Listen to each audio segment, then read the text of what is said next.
Olá pessoal, tudo bem? Sejam muito bem-vindos ao meu canal e é um prazer receber você aqui.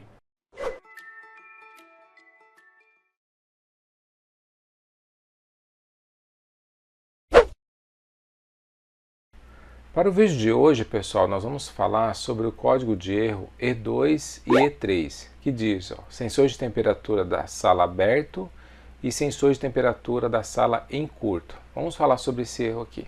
Então, pessoal, quando o manual fala sensor de temperatura ambiente, esse sensor, na realidade, é aquele sensor que fica na evaporadora, ali na parte frontal. Quando você levanta aquela tampa branca daquela parte interna que fica dentro do ambiente, você vai ver que tem um sensor preso bem ali na frente. Aquele sensor é ele que está pegando o sinal ali da temperatura ambiente e enviando para a placa. Tá? Então, se esse sensor estiver descalibrado ou aberto, ou seja, não passar nenhuma corrente ou estiver em curto-circuito, então ele vai dar esse erro e não vai funcionar. Tá? Ele vai ficar dando esse erro aí, porque ele precisa desse sensor para poder fazer os cálculos, para mandar o sinal correto, para que a placa possa ligar o compressor e fazer o equipamento funcionar de forma adequada. Então ele precisa desse sensor, tá ok? Sem sensor é como se o equipamento ficasse cego, sem referência. Então, quando dá o erro é porque esse sensor deu problema.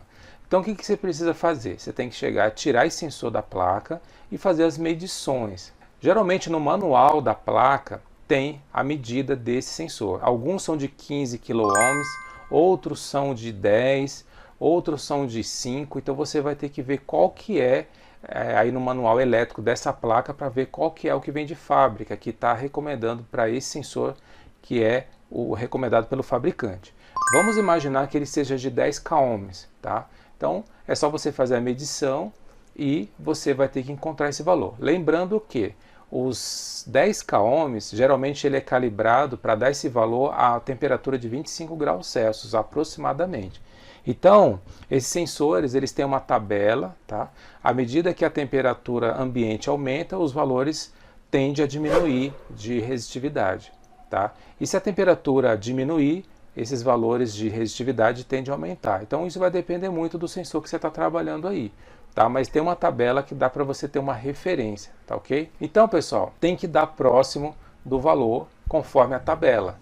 Então, se por acaso estiver totalmente fora, por exemplo, um sensor aberto, ele não passa corrente nenhuma. Então, você vai fazer a medição, praticamente vai dar zero. E se ele estiver fechado ou em curto, então o que vai acontecer? Ele vai dar uma resistividade muito alta. Por exemplo, é 10 kΩ, de repente dá 500, dá 100, dá 200. Então, ou seja, está muito alto. Então, é como se estivesse em curto. Ele não vai funcionar. Então, pessoal, é isso. Se por acaso você tiver o erro, o sensor de temperatura, é só remover esse sensor e comprar um outro e conectar na placa. O problema é para estar resolvido.